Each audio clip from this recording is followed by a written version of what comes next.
A little while ago I made a video talking about downsides of working from home, and as much as I try to emphasize that I'm only talking about downsides, people still got upset at me. And what they said is, I've been working from home for a long time and it's such a great thing and you should go back to where you made that video and eat your words. Well, here I'm back at the spot where I made this video, approximately, but I am not ready to eat my words just yet.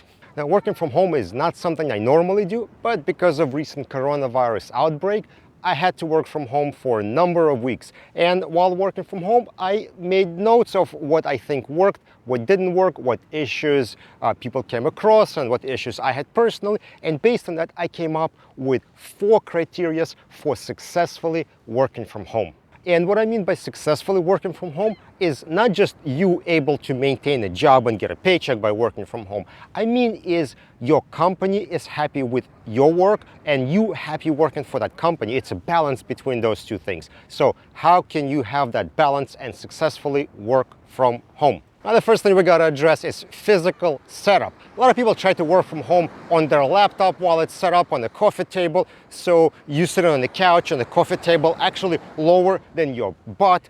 I don't know how people can be comfortable or even get anything done.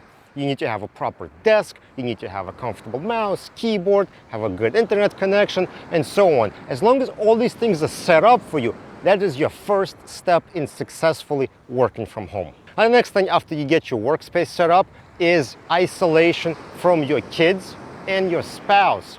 Spouses don't know what it means to work from home. They will send you on errands, pick up dry cleaning, clean the house, do something else, watch kids, feed kids. They don't understand that when you sit at the computer, you're actually working. They may get offended, like, oh, you just sit at the computer all day, you can't help out with something else. And same thing applies to kids. They don't know how to be quiet, they don't know how to behave, they're gonna be loud, they're gonna be screaming, they're gonna be banging something. They're kids, it's normal for them. So whenever you're working and concentrating on something, as soon as you hear that, as soon as you hear kids doing something, your mind immediately goes to that and you're thinking, do I need to get involved? Is there a fight? Do I need to go break it up? Or is it under control and they're just playing a little bit more loud? Did somebody fall? Do I need to go check on that?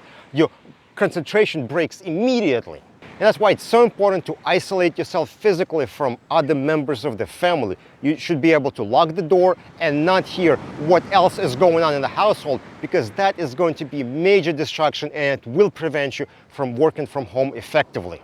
And we're up to item number 3, which deals with what kind of work do you do? What kind of requests do you handle? Do you handle a lot of short requests, or do you handle requests that you could be working on for hours, maybe half a day, a couple of days?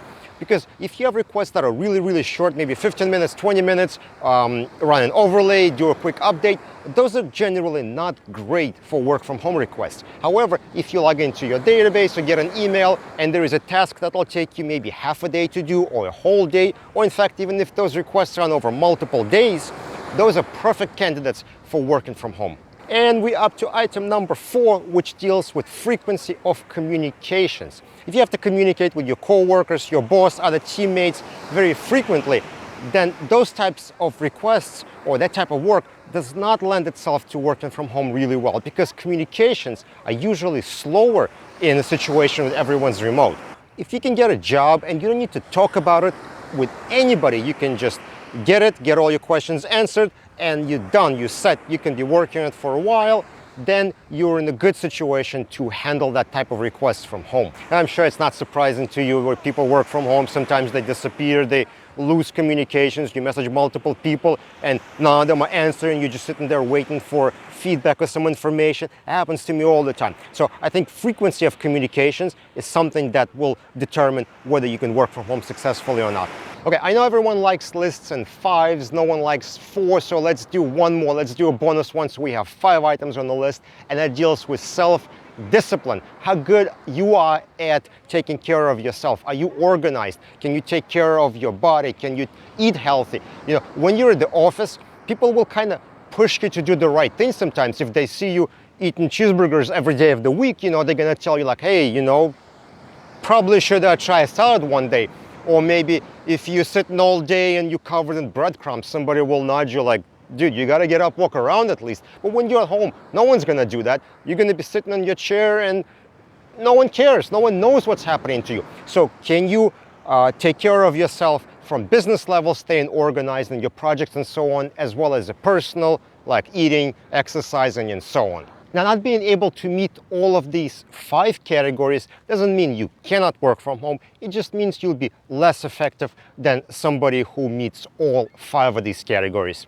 So anyway, if you think I missed anything, as usual, please put it in the comment section below. If you want to get angry at me and say how good working from home is, please do so as well in the comments, as I know you will. So thank you for watching, and I'll see you in the next video.